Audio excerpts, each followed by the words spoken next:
नमस्कार। मानव सभ्यता और शेष प्राणी नाम के इस चैनल में आपका स्वागत है। कल मैंने आपको 2 वीडियो भेजी थी। ये थी एक तो मानव का जो जन्म है उसको किस प्रकार से जीना चाहिए। कुछ लोगों का ऐसा मानना है कि यदि बच्चे खेलेंगे नहीं तो वे अवसादग्रस्त हो जाएंगे। अवसाद का अभिप्राय होता है अंग्रेजी में। ये दुर्भाग्य की बात है कि भारतवर्ष में रहते हुए लोग अवसाद को नहीं जानते। उसको अंग्रेजी में डिप्रेशन बोलते हैं। आप कोई भी बुरा काम करिए या ये कह सकते हैं कि आप अविद्या युक्त कार्य करिए। उस अविद्या युक्त कार्य में यदि आप सफल नहीं होते हैं या आपके समक्ष कुछ समस्याएं उत्पन्न होती हैं तो आप अवसादग्रस्त हो जाते हैं। किसी अच्छे कार्य को करने में कभी कोई मनुष्य अवसादग्रस्त नहीं हुआ। आप इतिहास को उठाइए और इतिहास में जाकर के पढ़िए कितने तपस्वी लोग थे, और वे तपस्वी लोग जो है कभी भी अवसादग्रस्त नहीं हुए। उन्हें भोजन मिला अथवा नहीं मिला, उन्हें किसी प्रकार की कोई इच्छा भी नहीं थी, तो अवसाद से उनका कोई लेना देना नहीं था। अब जैसे मैंने फिर एक दूसरी जो वीडियो डाली थी वो था कि सृष्टि की अवधारणा, लोगों के अंदर जो सृष्टि की अवधारणा है वो भिन्न भिन्न है। जैसा आपने देखा तो वो भिन्न भिन्न अवधारणाओं के कारण जो है सृष्टि के मूल तक, या सृष्टि कैसे बनती है, सृष्टि जो है उसमें क्या क्रियाएं होती हैं, वो क्रियाएं किस प्रकार की होती हैं, किसका क्या कार्य होता है। जैसे बहुत सारे लोगों ने व्याख्या की है सृष्टि की। उन्होंने ये कहा कि पहले जो है महत बना या अहंकार बना, इस प्रकार से वो बता देते हैं। लेकिन वो महत की उत्पत्ति होती कैसे है? जब तक कोई क्रिया नहीं होगी तब तक वो उत्पत्ति नहीं होगी। तो इसी प्रकार से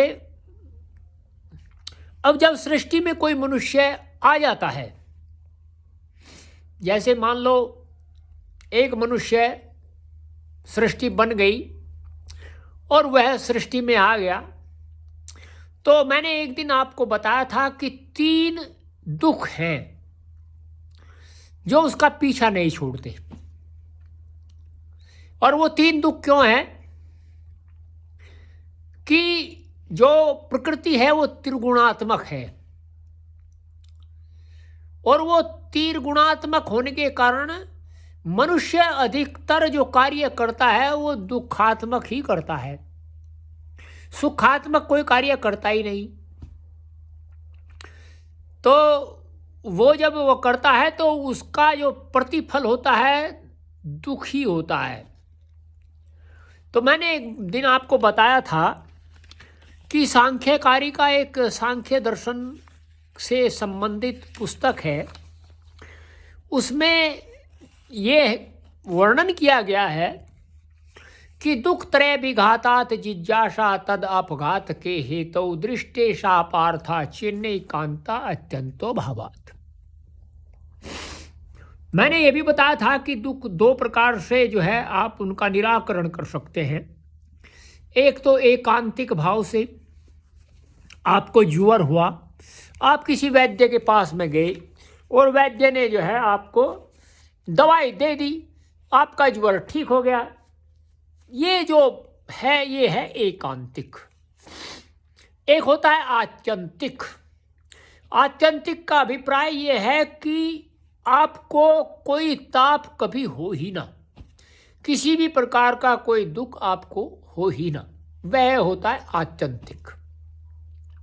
सभी लोग एकांतिक में ही अधिक जो है उनका झुकाव है, या ये कह सकते हैं पूरा झुकाव है। वो आत्यंतिक के विषय में जानते भी नहीं हैं, और जो है वो ये तो कहते हैं कि हमें मानना चाहिए, हमें अच्छाई करनी चाहिए, किंतु अच्छाई क्या है वे ये भी नहीं जानते।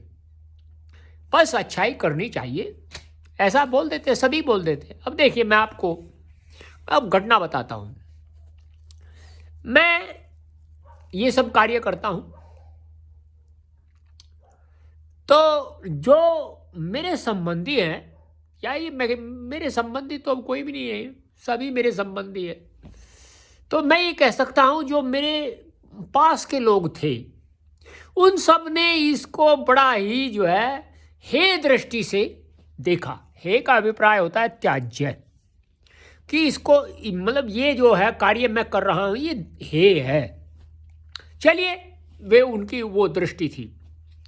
अब मैं उसी पर आता हूँ कि जो सांख्य दर्शन है वो ऐसा क्यों कहता है, ऐसा क्यों कहता है कि जो है 3 प्रकार के दुख हैं, और वो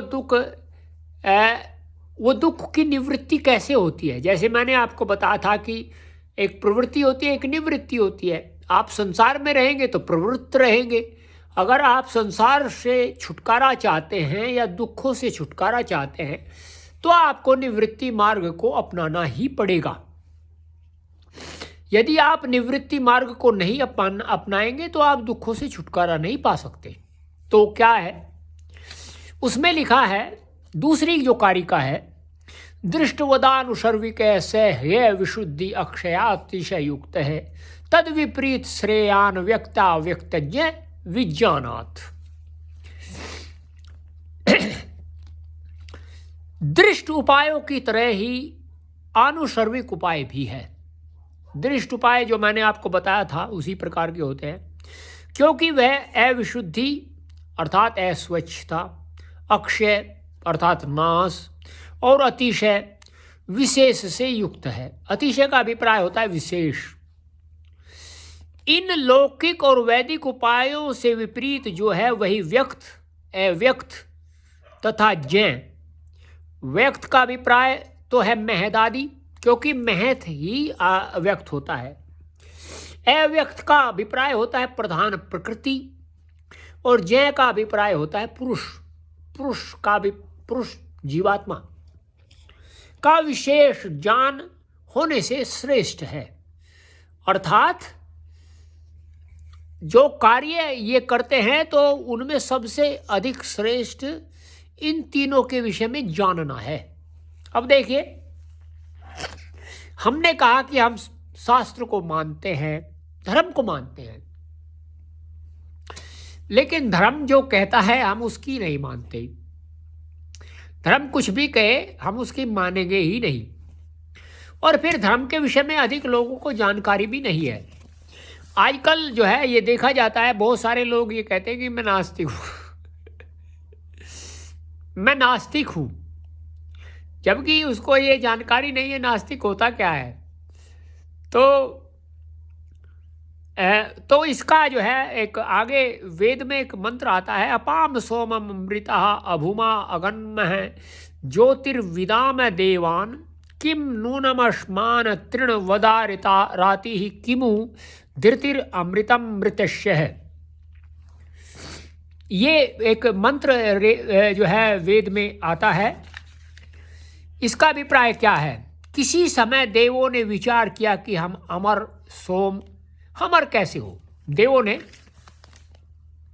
यह विचार कर वे इस निर्णय पर पहुंचे क्योंकि हमने सोम पिया है। सोम का अभिप्राय जो अमृत के जिसको कहते हैं, इसलिए हम अमर हुए हैं और स्वर्ग को प्राप्त कर लिए हैं, दिव्य भोगों को भोगते हैं, इसलिए कि निश्चय ही तिनके के समान ये शत्रु हमारा क्या कर लेंगे। अर्थात जो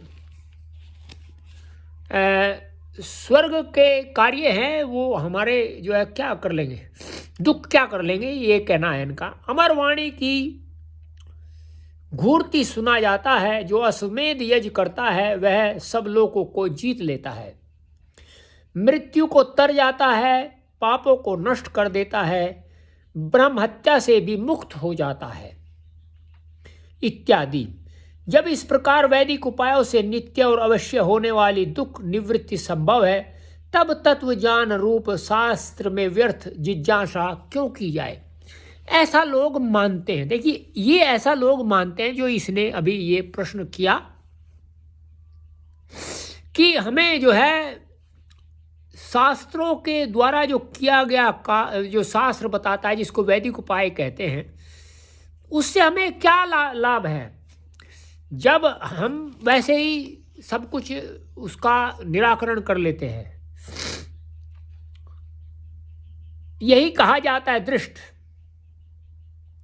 यह वैदिक उपाय भी लौकिक की तरह ही है। कैसे? क्योंकि यह अविशुद्धि, अक्षय और अतिशय से युक्त है। न तो ये विशुद्ध है, विशुद्ध भी नहीं है, अविशुद्धि। अक्षय, अक्षय का अभिप्राय होता है नष्ट होने वाला, और अतिशय, विशेष से भी इससे युक्त है। अविशुद्धि, अस्वच्छता, इसलिए कि उनमें पशुओं का वध किया जाता है। हालांकि ये ऐसा वेद में नहीं है, ये गलत है।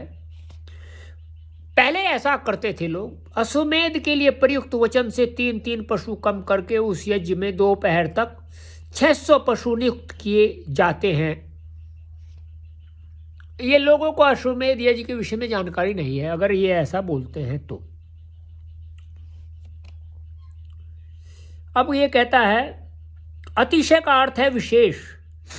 अपने से अधिक गुण वाले को देखकर दुख, ईर्ष्या, ग्लानि जैसे सामान्य मनुष्यों को होती है, ऐसे ही देवताओं को भी कई बार हुई, ऐसे आख्यानों से प्रतीत होता है। तो ये कहने का अभिप्राय यह है कि लौकिक उपाय जो हैं वह वैदिक उपाय के भांति ही है। भांति का मतलब उसके समान तो नहीं है, अलग है, किंतु वे भी प्रवृत्ति को ही बढ़ाने वाले हैं। अर्थात मनुष्य प्रवृत्ति से छुटकारा नहीं पाता, और वह उपाय भी एकांतिक ही है, आत्यंतिक नहीं है। तो इसका अभिप्राय ये है। अब आपको फिर मैं जो है कल अव्यक्त के विषय में बताऊंगा कि अव्यक्त क्या है, व्यक्त क्या है और जय क्या है। ये तीनों के विषय में बताऊंगा। ये सभी जो है, जो मैं विषय आपको बता रहा हूं, ये एक दूसरे से जुड़े हुए हैं। जब हमें आधार की जानकारी हो जाएगी तभी हमें आगे कुछ चीज़ों की जानकारी हो सकती है। यदि नहीं है तो फिर हमें कुछ जानकारी हो ही नहीं सकती। तो इसलिए ये आधारभूत बातें हैं।